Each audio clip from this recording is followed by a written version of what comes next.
We are told the internet is in the clouds. It is a lie.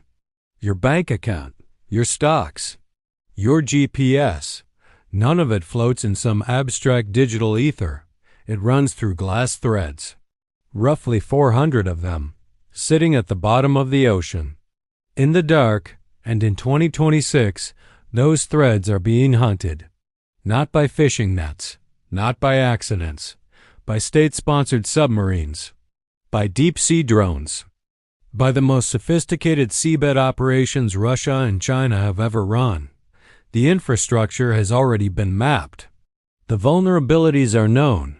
Here is what you are not being told. Ask most people how the internet crosses oceans. They will say, satellites, Starlink, the cloud.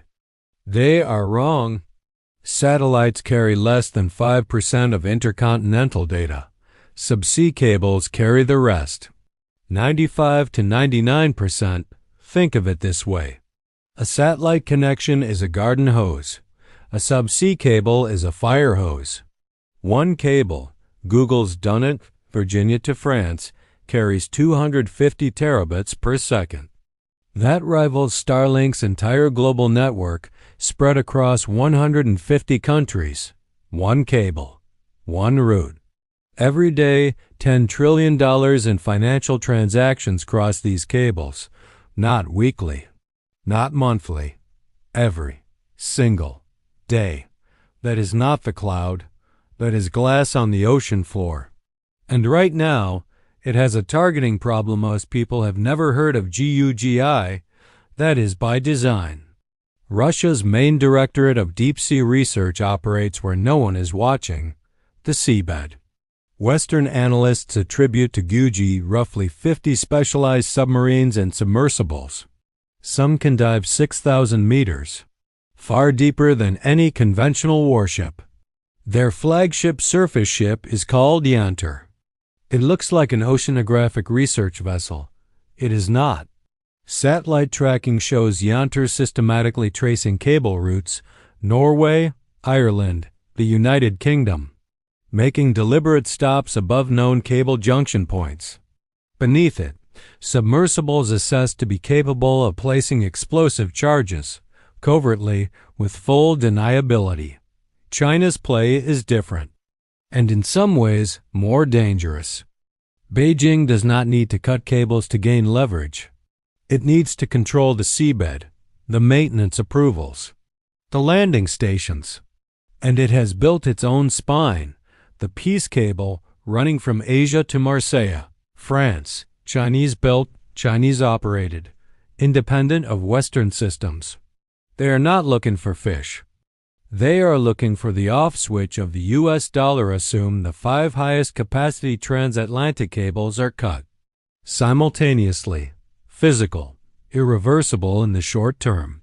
Here is what happens, not theory, engineering logic. 0 to 5 minutes, NYSE and NASDAQ keep running. But transatlantic links, syncing US markets with London and Frankfurt, begin failing. Latency spikes. FX arbitrage strategies collapse. 5 to 30 minutes. Remaining cables saturate. SWIFT payment messages start queuing. Algorithmic trading systems switch off. The machines that hold global markets together stop. 30 to 60 minutes. Exchanges are technically open, but they are operating as a semi-isolated island. No European liquidity. No international card clearing. Military financial logistics strained at exactly the wrong moment, and satellites? They cover under 10% of the lost capacity at higher latency. With none of the precision finance requires, the world does not go instantly dark. It goes dim, then dimmer, then the decisions stop. We are watching something with no historical parallel. The world is splitting into 2 internets. One, the US Allied System, Western operators. NATO naval presence, Western legal frameworks. The other, China's digital Silk Road, a parallel spine threading through Africa, Southeast Asia, and into Europe's southern flank. In a crisis, Beijing now has options that did not exist 5 years ago.